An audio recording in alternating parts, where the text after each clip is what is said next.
The lights in the lower levels of Kepler-7 never fully turned on.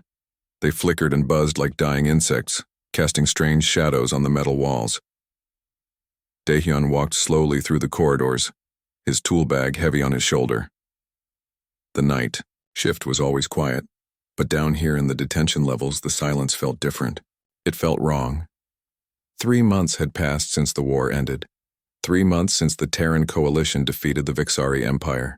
3 months since they brought the prisoners to this cold asteroid mining station floating in the middle of nowhere. Most of the Vixari had been processed and sent to proper prison colonies, but one remained. Subject 47, Daehyun stopped outside the containment cell. The energy field hummed softly, creating a blue glow that hurt his eyes if he looked at it too long. Behind the barrier stood the creature that everyone called the War Beast. It was huge, 3 meters tall, maybe more. Its body was covered in dark plates that looked like armor but grew from its skin. 6 arms moved slowly as it paced back and forth. Each arm ended in claws that could cut through steel. Blue and green lights moved, under its skin like living tattoos. The other humans on the station were afraid of it. The alien species that worked with the coalition refused to even look at it. They said it was a monster, a weapon made for killing. Nothing more than a smart animal trained to destroy. But Daehyun had been watching it for weeks now. Every night when he came to check the power systems in the detention level, he saw something different. The creature moved like it was thinking. The lights under its skin changed in patterns that seemed too complex to be random. Tonight was different, though. The creature had stopped pacing. It stood near the back wall of its cell, perfectly still. The blue and green lights under its skin pulsed slowly, almost like breathing. Its head was tilted to one side, and Daehyun realized it was looking at him. He should have kept walking. His job was to check the power systems, not stare at dangerous prisoners. But something made him stop. Maybe it was the way the creature stood so still. Maybe it was how the lights under its skin seemed to pulse in rhythm with his own heartbeat. Daehyun pulled out his scanner and pretended to check the containment field. The readings were normal. They always were. The coalition built these cells to hold anything, and nothing had ever escaped from one. But as he worked, he could feel the creature watching him. When he finished with the scanner, Daehyun made a mistake. He looked directly at the war beast. Its eyes were large and dark, with no white parts like human eyes. But there was something in them that made his chest feel tight. Intelligence. Sadness. Something that looked almost like hope. The creature made a sound. Not a roar or a growl like the report said they made in battle. It was softer, like a question. The lights under its skin shifted from blue to purple, then back to blue. Daehyun took a step closer to the containment field. The creature did not move. It just watched him with those large dark eyes. From his tool bag, Daehyun pulled out his dinner. A simple meal pack with protein bars and dried fruit. He was supposed to eat during his break, but he rarely felt hungry during the night shift. He looked at the food, then at the creature. The war beast had not moved from the back wall. According to the reports, it barely ate the nutrient paste they fed it twice a day. Medical said it was normal for captured Vexari to lose appetite. They said it would eat when it got hungry enough. But looking at the creature now, Daehyun wondered if it was hungry for something different than food. He walked closer to the containment field. There was a small service hatch at the bottom, designed for passing medical supplies or maintenance tools into the cell. It had not been used since the creature arrived. Daehyun knelt down and opened the hatch. The creature tilted its head further, watching his movements. Slowly, carefully, he pushed one of the protein bars through the opening. The war beast did not rush forward like a wild animal. It did not attack the food or try to reach through the hatch. Instead, it moved slowly across the cell, its 6 arms moving in a way that almost looked graceful. When it reached the protein bar, it stopped. For a long moment, the creature just looked at the food. Then it looked at Daehyun. The lights under its skin pulsed brighter, shifting to colors he had not seen before. Yellow and white mixed with the blue and green. The creature picked up the protein bar with one of its smaller arms. It brought the food close to its face, and Daehyun realized it was smelling it. Then, for the first time since its capture, the war beast ate something willingly. Daehyun watched as the creature finished the protein bar. When it was done, it looked at him again. The lights under its skin had settled into a warm golden color. It made that soft sound again, but this time it sounded different. It sounded like gratitude. A noise from the corridor made Daehyun jump. Footsteps were coming toward the detention level. He quickly closed the service hatch and stood up, grabbing his tool bag. Security Chief Mireille appeared around the corner, her hand resting on her weapon. She was a serious woman who took her job very seriously. Her eyes moved from Daehyun to the war beast and back again. "What are you doing down here so long, Daehyun?" she asked. Her voice was suspicious. "Just checking the power systems," he replied, holding up his scanner. "Everything is normal." Mireille looked at the containment field readings on her tablet. The numbers matched what Daehyun had recorded. She nodded but did not look convinced. "This thing has been quiet tonight," she said, looking at the war beast. "Usually it paces more. Medical thinks it might be getting sick." Daehyun looked back at the creature. It had moved to the side wall and was standing very still again. The golden lights under its skin had faded back to the usual blue and green. But its eyes were still watching them. "Maybe it is just tired," Daehyun said. Mireille made a sound that might have been agreement. She looked at her tablet again, then at Daehyun. "Finish your rounds and get out of here," she said. "I do not like having people down here longer than necessary. This thing might look calm, but it killed dozens of coalition soldiers before we captured." Daehyun nodded and started walking toward the exit. But before he left the detention level, he looked back one more time. The war beast was still watching him. When their eyes met, the creature lifted one of its smaller arms. It might have been coincidence, but it looked almost like a wave goodbye as Daehyun climbed the stairs back to the main levels of the station. He could not stop thinking about what he had seen. The intelligence in those dark eyes, the careful way the creature had approached the food, the grateful sound it had made. Everyone said the war beasts were just weapons, smart animals trained to kill. But animals did not say thank you. Animals did not wave goodbye. That night, as Daehyun finished his shift and headed to his quarters, he made a decision. Tomorrow night, he would bring more food. And maybe, if he was very careful, he could learn if there was more to the war beast than anyone wanted to believe. In the detention level below, the creature that everyone called Subject 47 stood in the darkness of its cell. The lights under its skin pulsed slowly as it remembered the taste of food given freely instead of forced upon it. For the first time in months, something that felt like hope stirred in its chest. It had been so long since anyone had shown it kindness. So long since anyone had looked at it and seen something other than a monster. The war beast pressed one clawed hand against the energy barrier and made a soft sound into the empty corridor.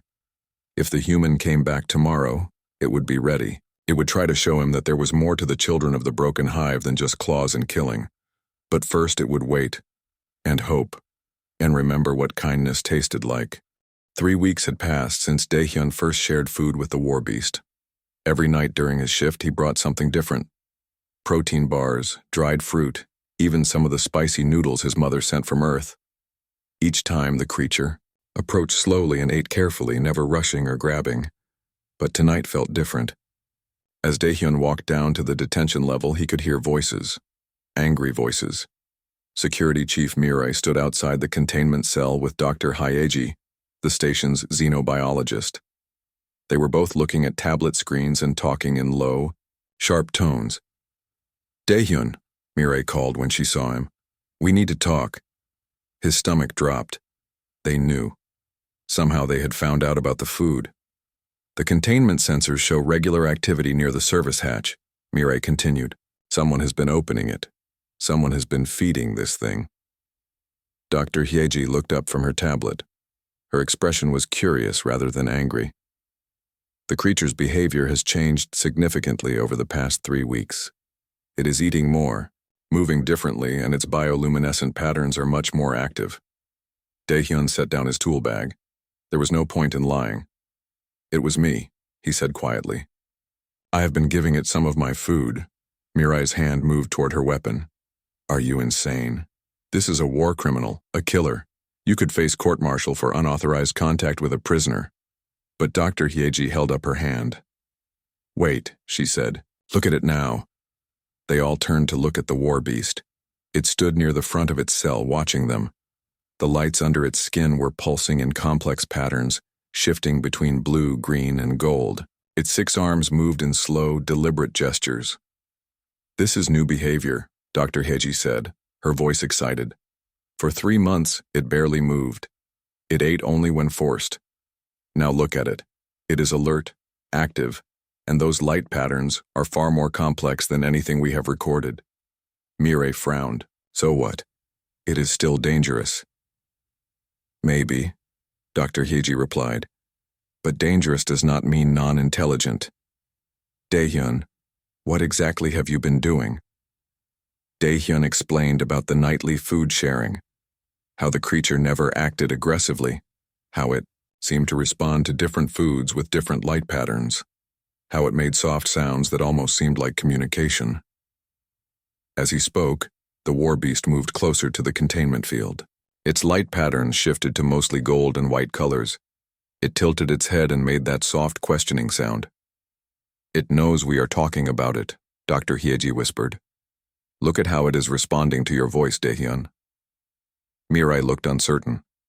Even if it is smart, it is still an enemy combatant. The regulations are clear. The regulations assume we know what we are dealing with, Dr. Hyeji said. But what if we are wrong? What if these war beasts are more than weapons? From behind them came another voice. Commander Jinwoo walked down the corridor, his boots clicking on the metal floor. He looked tired and annoyed. What is all this noise about? He asked.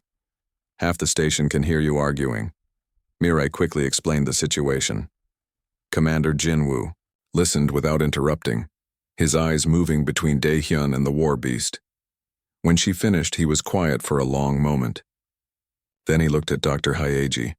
Doctor, in your professional opinion, what do you think we are dealing with? Dr. Hyeji took a deep breath. Sir, I think we may have made a serious mistake. These creatures show signs of high intelligence, complex emotional responses, and possibly even artistic expression through their bioluminescence. If I am right, then we may have been treating sentient beings as animals. Commander Jinwoo rubbed his forehead. The political implications of that would be enormous. Yes, sir, Dr. Hyeji agreed. But we need to know the truth. The commander looked at Daehyun. You have been interacting with this creature for weeks. What do you think? Daehyun looked at the war beast. It was still watching them, its lights pulsing slowly. I think it is lonely, he said simply. I think it understands more than we know, and I think it is grateful for kindness. As if responding to his words, the creature pressed one of its hands against the energy barrier. The lights under its skin brightened, creating beautiful swirling patterns of gold and blue. Commander Jinwoo made his decision. Dr. Hyeji, you have permission to study this creature properly. Use whatever resources you need. Daehyun, you will assist her. Your interactions seem to calm it. Mireille looked unhappy. Sir, this is highly irregular. If Dr. Hyeji is right, then regular procedures do not apply, the commander replied. But Mireille, security remains your responsibility. Any sign of aggression and we shut this down immediately. Over the following days, Dr. Hyeji set up monitoring equipment around the containment cell. She recorded the war beast's light patterns, mapped its movements, and analyzed its sounds. Daehyun continued bringing food. But now he also tried different things to see how the creature would respond. When he brought spicy food, red and orange lights appeared in the patterns. Sweet foods created purple and pink lights. When he hummed old earth songs while working, the creature made soft musical sounds in response. The breakthrough came during Daehyun's 4th night of the new routine. He was adjusting a power coupling when he cut his hand on a sharp edge. Blood dripped onto the floor near the containment field. The war beast's reaction was immediate and dramatic. Its lights flashed bright red, and it rushed to the front of the cell. But instead of acting aggressive, it seemed distressed. It pressed both its large arms against the energy barrier and made sounds that were clearly upset. "It is worried about you," Dr. Hyeji said, watching from her monitoring station. "Look at those patterns. Red usually means danger or alarm, but the way it is moving suggests concern, not aggression." Daehyun wrapped his hand in a cloth and approached the containment field. "I am okay," he said to the creature. "It is just a small cut." The war beast tilted its head, listening. Its light slowly shifted from red to blue and green, the colors of calm. It made a soft trilling sound and gently touched the energy barrier where Daehyun stood. That night, Dr. Hyeji made an important discovery. While reviewing the recordings, she found patterns in the creature's light displays that repeated consistently. Certain combinations always appeared when Daehyun arrived. Different patterns emerged when he left. Some lights only appeared when it was given food. "It has a language," she told Commander Jinwoo the next morning. "The bioluminescent patterns are not random. They are structured, consistent, and complex. This creature has been trying to communicate with us since it arrived, but no one was paying attention." Commander Jinwoo looked at the data on her tablet. "How complex?" "Very complex," she replied. "Maybe more complex than human language. These creatures might be able to communicate concepts we cannot even imagine." That afternoon, alarms began blaring throughout the station. Emergency lights flashed, red in every corridor. Commander Jinwoo's voice came over the communication system. "All personnel to emergency stations. We have incoming hostile ships. This is not a drill." In the detention level, the war beast became extremely agitated. Its lights flashed bright red and white in rapid patterns. It began making loud, complex sounds that echoed through the corridors. Daehyun was running toward his emergency station when he heard the sounds. Something made him stop and turn back. Dr. Hyeji was already at her monitoring station, watching the creature's frantic display. "It is trying to tell us something," she said urgently. "These patterns are completely different from anything we have recorded." The war beast's lights were now flashing in rapid sequences covering its entire body. It moved its arms in specific gestures while making tonal sounds that changed pitch and rhythm. On the monitoring station, new contacts appeared on the sensor display. 3 ships approaching from the asteroid belt. Pirates, looking for easy targets, at remote mining stations. But the war beast had been displaying warning patterns for 10 minutes before the sensors detected anything. It knew they were coming, Daehyun realized. It was trying to warn us. As the pirate ships moved closer, the creature's patterns became more specific. It pointed toward different parts of its cell while flashing certain color combinations. Dr. Hyeji frantically tried to match the patterns to the sensor readings. "I think it is telling us about their approach vector," she said. "And their numbers. 3 ships coming from coordinates that match its gestures." Commander Jinwoo's voice crackled over the communication system. "Defense systems are engaging the hostiles. 3 pirate vessels confirmed." Dr. Hyeji and Daehyun looked at each other, then at the war beast. Its lights had settled into steady blue and green patterns now that the station's defenses were active. "It was trying to help us," Daehyun said quietly. The creature moved to the front of its cell and made a soft sound directed at them. Its lights pulsed gently, and for the first time, Daehyun thought he understood what it was trying to say. "You are welcome." The pirate attack changed everything. Word spread quickly through Kepler-7 about how the war beast had warned them about the incoming ships. Some people called it coincidence. Others wondered if there was more to the creature than anyone had imagined. Dr. Hyeji worked day and night analyzing the recordings from the attack. The patterns the war beast had displayed matched the pirate approach exactly. Direction, speed, number of ships. Everything had been accurate. Commander Jinwoo gave her permission to bring in a linguistics specialist from Earth. Dr. Kyungmin arrived on the next supply ship, carrying advanced translation equipment and years of experience in first contact protocols. The war beast seemed to know something important was happening. When Dr. Kyungmin entered the detention level for the first time, the creature moved to the front of its cell and began displaying complex light patterns, colors and movements that neither Dr. Hyeji nor Daehyun had seen before. "It knows you are here to communicate," Dr. Kyungmin said, setting up his equipment. Look at those patterns. They are structured like greetings in many known languages. For 3 days, the team worked to understand the creature's communication system. They played different sounds and showed various images, recording how the war beast responded with its lights and gestures. The breakthrough came when Daehyun brought his usual evening meal. As the creature ate, Dr. Kyungmin noticed something important. The light patterns are not random, he announced excitedly. They follow grammatical rules: subject, action, object, just like human languages, but expressed through color and movement instead of words. Dr. Hyeji pulled up weeks of recordings on her computer. If you are right, then every interaction we have recorded contains meaning. The creature has been talking to us this entire time. They began the slow process of translation. Simple concepts came first. The golden lights that appeared when Daehyun brought food meant gratitude or pleasure. Blue and green patterns indicated calm or safety. Red patterns showed alarm or danger. But the more complex patterns told a different story entirely. It is not just communicating, Dr. Kyungmin said after reviewing hours of recordings. It is telling us about itself. These longer sequences are autobiographical. It is sharing its memories. What kind of memories? Commander Jinwoo asked. He had been following their progress closely, knowing that their discoveries could change everything. Dr. Kyungmin looked at his notes.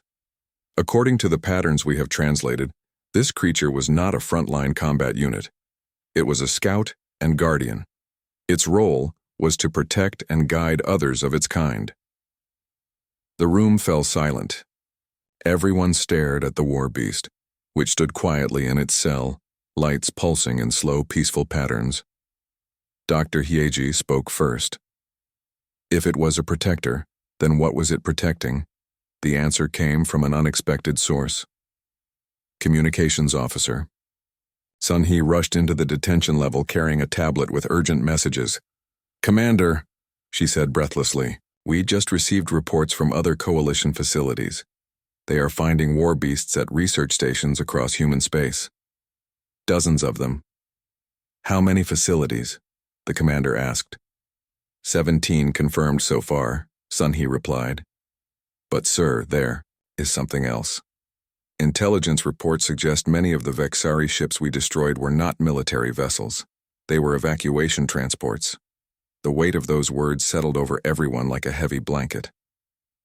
Dr. Kyungmin looked at the war beast with new understanding. It was protecting refugees, he said quietly. Civilian families trying to escape the war zones.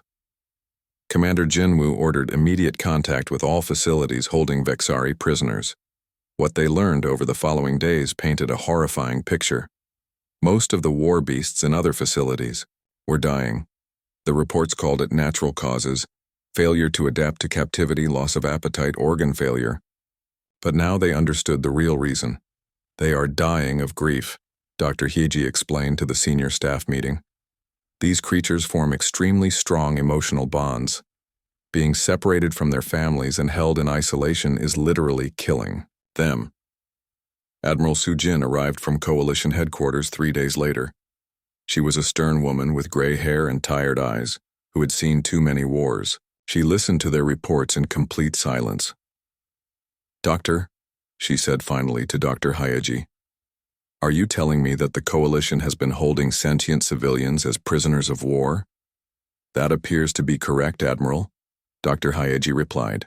Based on our communication with Subject 47, many war beasts were guardians protecting evacuees, not combat soldiers. And they are all dying in captivity. Yes, Admiral. The psychological trauma is too severe. They cannot survive separation from their family units. Admiral Soo-jin looked through the glass at the war beast. It stood near the back of its cell, lights dim and movements slow. Even with Daehyun's daily care, it was clearly not thriving. What does it want? The Admiral asked. Have you asked it that directly? Dr. Kyungmin activated his translation equipment. Over the past week, he had developed enough vocabulary to ask simple questions. The war beast approached the containment field when it heard the familiar sounds of the translation device. Through a combination of light patterns and the electronic interpreter, they asked the creature what it most desired. The answer was not what anyone expected. The war beast's lights shifted to deep blue and purple, colors they had learned meant sadness and longing. Its patterns told them it did not want freedom. It did not want revenge against its captors. It wanted to know if the young ones it had been protecting were still alive. Dr. Kyungmin translated the creature's response word by word. My name in. Your sounds is far side of the broken hive.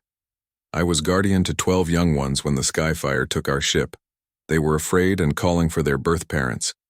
I tried to shield them with my body, but the metal sleep came too quickly. Are they safe? Are they growing strong?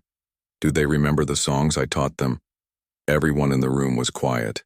Even Admiral Sujin seemed moved by the creature's words. The Admiral made a decision that would change everything. Find them, she ordered. Search every facility. Find those juveniles, and get me a full report on every war beast in Coalition custody.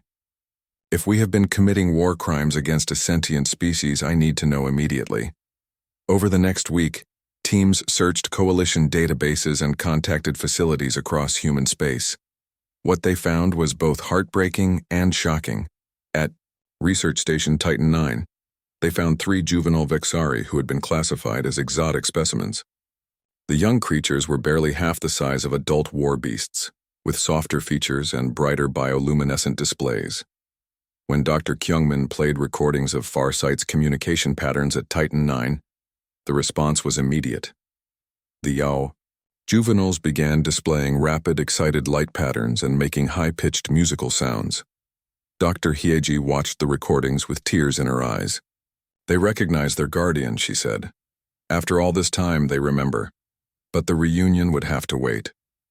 The juveniles were over 100 light-years away, and Coalition bureaucracy moved slowly. Meanwhile, Farsight grew weaker each day despite everyone's best efforts. The creature seemed to understand that its young ones had been found. Its light patterns became more active, and it began displaying what Dr. Kyungmin identified as teaching sequences, complex patterns that might be stories or songs meant for the juveniles. But Farsight also began displaying patterns that worried the translation team, deep purples and blacks that had not appeared before. When Dr. Kyungmin asked what these colors meant, the creature's response chilled everyone. Time of fading, the translation device announced. The lights mean time of fading. Farsight was dying, not from disease or injury, but from the same grief that had killed war beasts at other facilities. Even knowing its young ones were safe was not enough to heal the damage done by months of isolation and trauma. Admiral Sujin made another decision. Bring the juveniles here, she ordered. If this creature is dying, it deserves to see them one more time. But as the transport ships began their long journey to Kepler 7, everyone wondered if they would arrive in time. Farsight's lights grew dimmer each day, and its movements became slower and more labored. Daehyun continued his nightly visits, bringing food and sitting near the containment field. Sometimes he would hum old Earth songs, and Farsight would respond with soft harmonies that sounded like whale songs mixed with wind chimes. One night, as Daehyun prepared to leave, Farsight pressed all 6 of its hands against the energy barrier. Its lights pulsed in a pattern Dr. Kyungmin later translated as gratitude beyond words. You showed kindness when no one else would see me as more than a monster, the pattern meant. That kindness gave me hope to survive until I could know the young ones are safe. As Daehyun walked back to his quarters that night, he wondered if kindness would be enough. Farsight was fading, and the juveniles were still days away. All they could do was wait and hope that love could overcome the damage done by fear and misunderstanding. The transport ship carrying the 3 juvenile Vexari was still 2 days away when Farsight collapsed. Daehyun found the creature lying on the floor of its cell during his evening visit. Its lights flickered weakly, like a dying battery. Doctor. Hyeji rushed to the detention level with her medical equipment, but there was little she could do through the containment field. Farsight's vital signs were failing, not from disease, but from what Dr. Minho, the station psychologist, called broken heart syndrome. We need to lower the containment field, Dr. Hyeji said to Commander Jinwoo. I need to examine it properly. 2. Dangerous, Security Chief Mirai replied immediately. Even weakened, it could still be a threat. It is dying, Dr. Hiji argued. What threat could it possibly pose now? Commander Jinwoo looked at Farsight lying motionless on the cell floor. The creature's breathing was shallow and irregular. Its lights had faded to barely visible flickers of blue and green. 5 minutes, he decided. Lower the field for 5 minutes. Full security detail standing by, but give the doctor a chance to help. When the energy barrier disappeared, Dr. Hyeji entered the cell carefully. Farsight did not move as she approached. Its large, dark eyes tracked her movements, but it seemed too weak to lift its head. Dr. Hyeji ran her medical scanner over the creature's body. The readings were devastating. Multiple organ systems were shutting down. Blood pressure was dangerously low. Brain activity showed severe depression patterns. It is dying of grief, she confirmed sadly. Just like the others at different facilities. From outside the cell, Daehyun watched helplessly. He had brought Farsight food every night for months. He had learned to understand some of its light patterns. He had watched it transform from a silent, motionless prisoner into a being capable of complex communication and emotion. Now it was dying, and there was nothing he could do. Farsight made a soft sound, so quiet that everyone had to strain to hear it. Dr. Kyungmin quickly activated his translation equipment. The young ones, the device announced in its mechanical voice. Are they close? Can they hear my final songs? They are coming, Daehyun said, kneeling beside Dr. Hyeji. 2 more days. Can you wait 2 more days? Farsight's lights pulsed once, very faintly. The translation device remained silent. The creature was too weak to form proper communication patterns. Commander Jinwoo made a decision that would have gotten him court-martialed under normal circumstances. Get me a direct communication link to that transport ship, he ordered. I want to talk to those juveniles now. It took an hour to establish the connection. The transport ship Harmony was still 48 hours away at maximum speed, but its communication array was powerful enough to reach. Kepler-7 Captain Yunbi's voice crackled over the speaker. Kepler-7, this is Harmony. We have your connection established. The juvenile specimens are in our cargo bay. They are not specimens, Dr. Kyungmin corrected firmly. They are children. Frightened children who have been separated from their guardian for months. The connection was patched through to the cargo bay. Dr. Kyungmin had prepared a simple message in Vexari light patterns, transmitted through specialized equipment. When the juveniles received the message, their response was immediate and heartbreaking. Even through the static of long-distance communication, everyone could hear their musical calls. High-pitched sounds that conveyed joy, excitement, and desperate longing. Dr. Kyungmin set up a live communication link between the cargo bay and Farsight's cell. The dying creature stirred when it heard the familiar sounds of its young ones. Farsight's lights flickered brighter for the first time in days. It struggled to lift one of its arms toward the communication speakers. Its voice was weak, but it began making the soft musical sounds that Dr. Kyungmin had identified as Vexari lullabies. The juveniles responded immediately. Their calls became more musical, more complex. Even across the vast distance of space, Guardian and Protected were singing together. For the next 2 days, the communication link remained open. Farsight grew weaker, but its lights continued to pulse in rhythm with the songs coming from the transport ship. Dr. Hyeji provided what medical support she could, but everyone knew they were fighting a losing battle against time. On the morning of the second day, Admiral Sujin arrived with disturbing news. The story of the war beasts had leaked to the galactic media.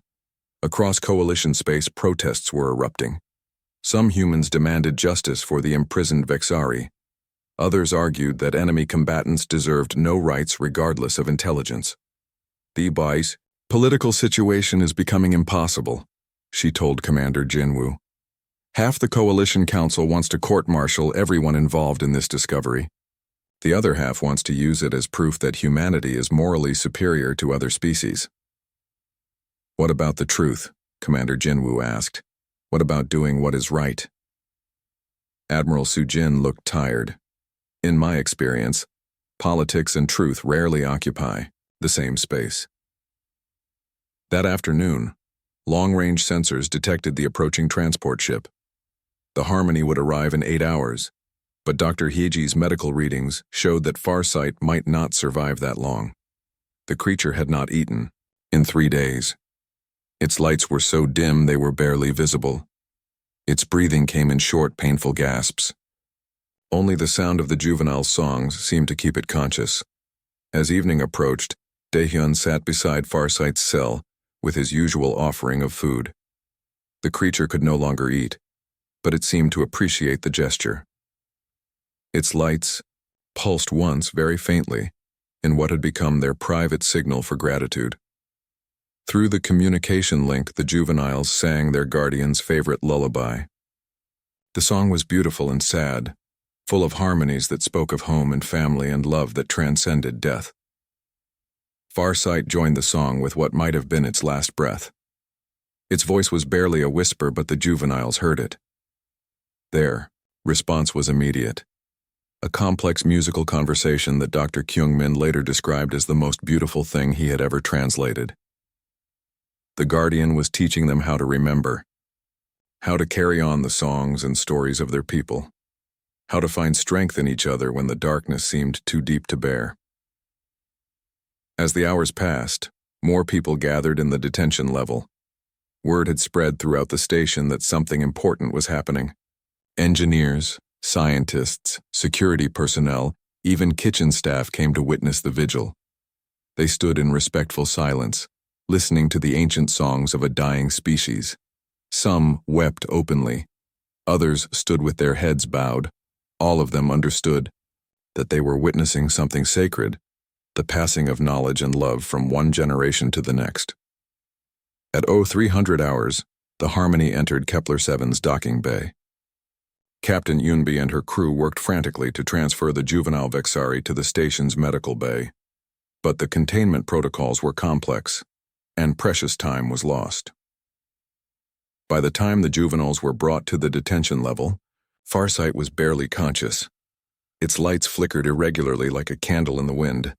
But when the young ones saw their guardian, their response was explosive. Their lights blazed with joy and relief. They pressed against their temporary containment fields, calling out in voices that mixed celebration with sorrow. Farsight's lights pulsed one final time, a brilliant flash of gold and white that filled the entire detention level with warm, beautiful light. Then the great creature closed its eyes and went still. The juveniles' calls changed from joy to mourning. Their lights shifted to deep blues and purples as they sang the death songs of their people. The sound was heartbreaking and beautiful, a lament that seemed to echo through the station's corridors. Dr. Kyung-min translated their final message to their guardian. "Your songs will live in us. Your protection will continue through us. Your love will guide us home."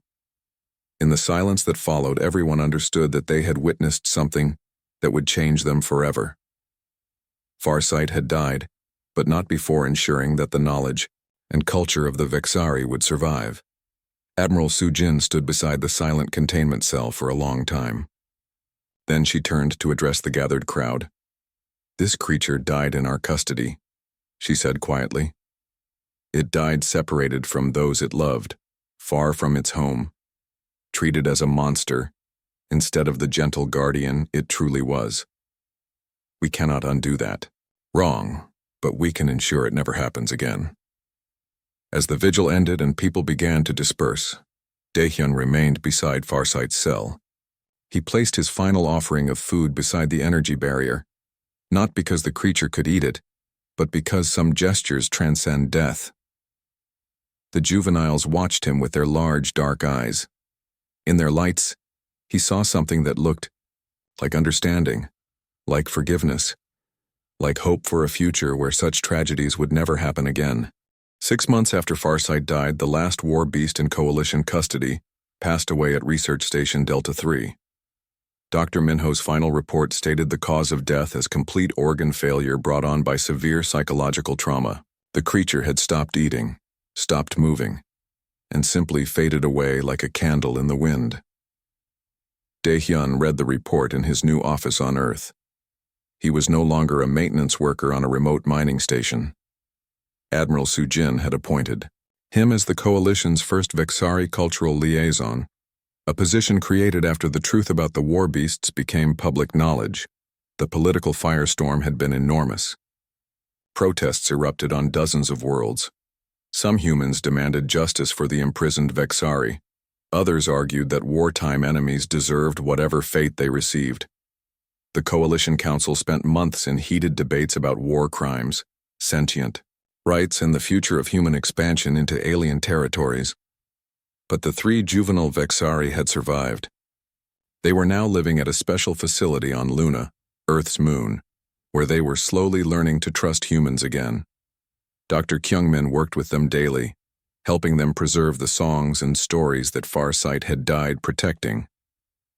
Their names translated into human sounds were Bright Song of Tomorrow, Swift Light in Darkness, and Small Hope of the Hive. They were the last living connection to a civilization that the war had nearly destroyed. Daehyun visited them every week. At first, they had been afraid of all humans, except Dr. Kyungmin. But gradually, they began to recognize him as the one who had shown kindness to their guardian. Their lights would pulse with gentle gold colors when he entered their habitat. The memorial sites had been Admiral Sujin's idea. At every facility that had held war beasts, the Coalition built monuments to honor the creatures who had died in captivity. The largest memorial was at Kepler 7, where Farsight's containment cell had been converted into a meditation space.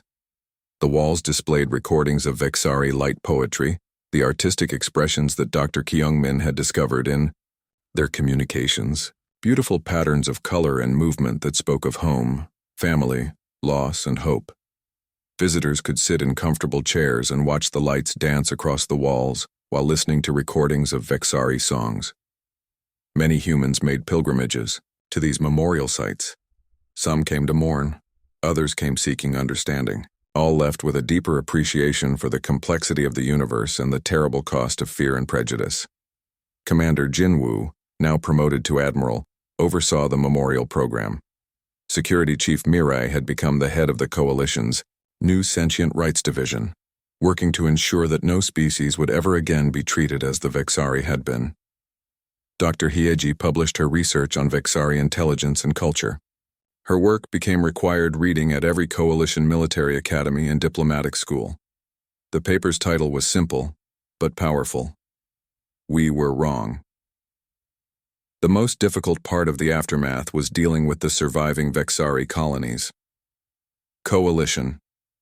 Scouts had located 17 worlds in former Vexari space where civilian populations had survived the war.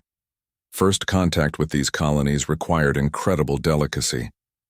Daehyun led the diplomatic mission to the nearest colony, a world called Singing Waters of the Ancient Home.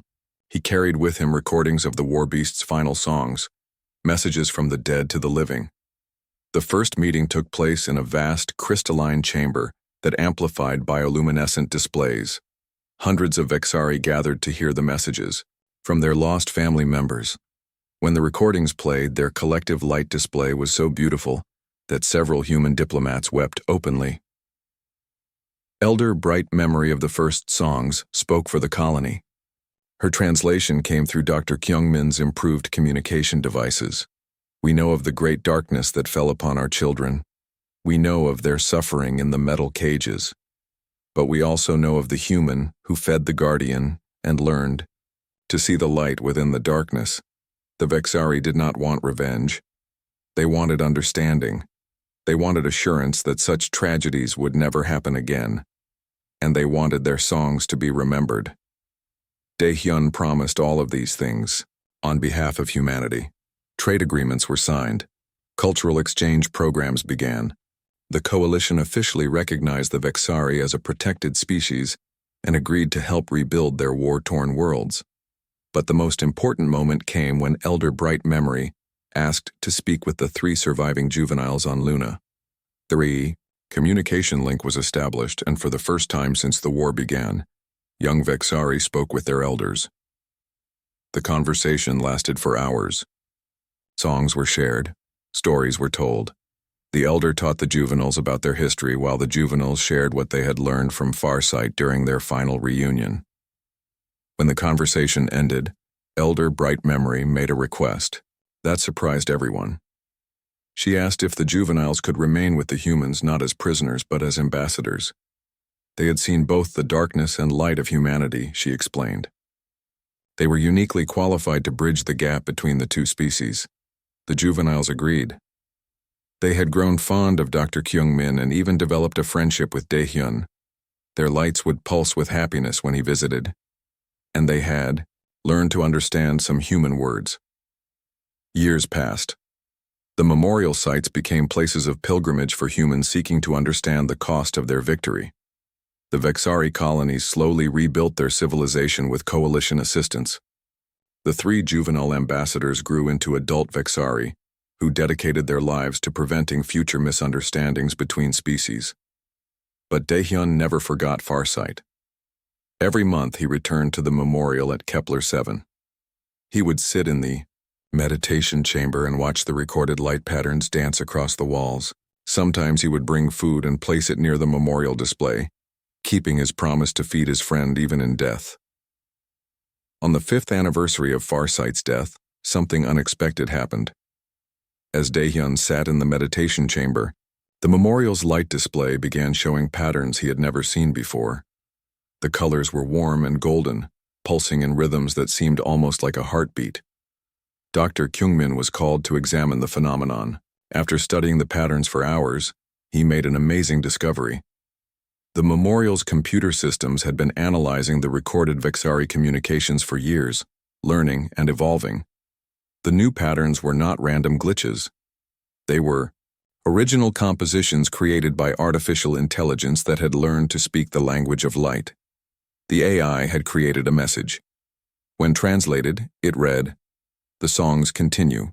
The light endures. The kindness grows."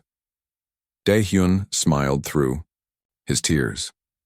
Even in death, Farsight was still teaching, still communicating, still bridging the gap between species. The memorial had become more than a monument to the dead. It had become a living testament to the power of understanding and compassion. Admiral Soo-jin attended the 5th anniversary ceremony at Kepler 7. She was older now, her hair completely gray, but her voice was still strong as she addressed the gathered crowd. "We lost many things in the war against the Vexari," she said. "We lost ships and stations.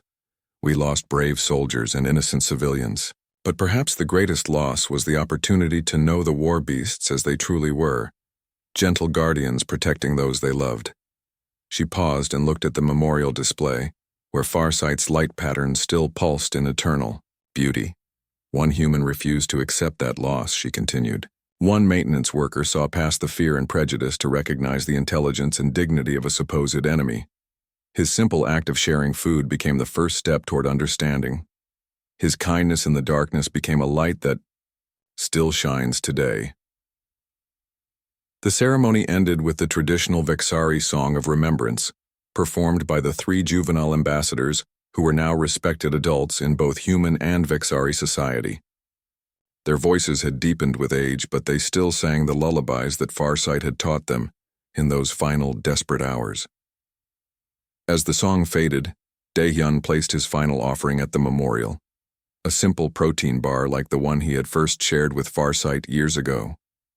The memorial's lights pulsed once in response, a golden flash that seemed to acknowledge the gesture. Walking back to his transport, Dae-hyun reflected on how much had changed. The war was over. The truth was known. The Vexari were no longer enemies, but partners in building a better future. But he would never forget the creature who had died alone in a metal cage, far from home and family, sustained only by the kindness of one human who chose to see a person instead of a monster. Farsight's legacy lived on in every memorial site, every cultural exchange, every moment of understanding between species. The war beast had died, but the bridges built by compassion would endure forever. And in the meditation chambers across coalition space, the lights continued to dance, carrying messages of hope from the darkness into the light.